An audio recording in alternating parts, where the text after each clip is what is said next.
In this video, I'm going to show how to spawn items in Binding of Isaac Rebirth. It's a very quickly and easy process to make sure to follow along. First of all, I will point out that this process works on any version of the Binding of Isaac.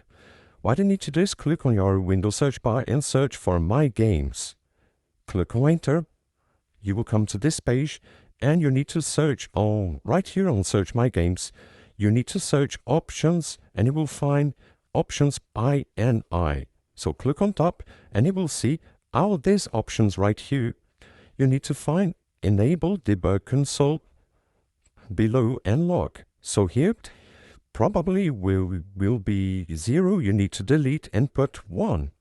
You need to make this process with your Binding of Isaac closed. So after doing that, click on File, Save, and after in there you need to open your Binding of Isaac Rebirth. Okay, after the night you select any character that you want to play your run. I will put Isaac just for example, and in my case I'm playing on the Binding of Isaac Rebirth, but it's the same process. You need to click on your quotation marks on your keyboard and it will open this page right here.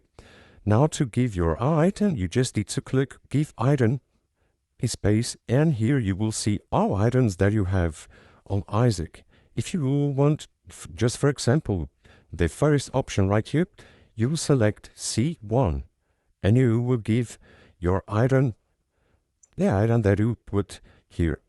So you can also, you can give you any item on Binding of Isaac Rebirth. So if I want Magic Mushroom, just for example, I can type Magic Mushroom and I will get Magic Mushroom. You can also give you several items of the same item, okay, and you will get much more damage.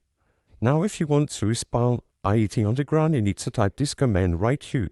So pause the video and type the same command. Here you will put the item that you want to respawn on the ground. So for example, Magic Mushroom, and you will spawn the item. I hope I help you how to spawn items on Binding of Isaac Rebirth. So if this video helped you in any way, hit the like button and subscribe to our channel to receive other footsteps.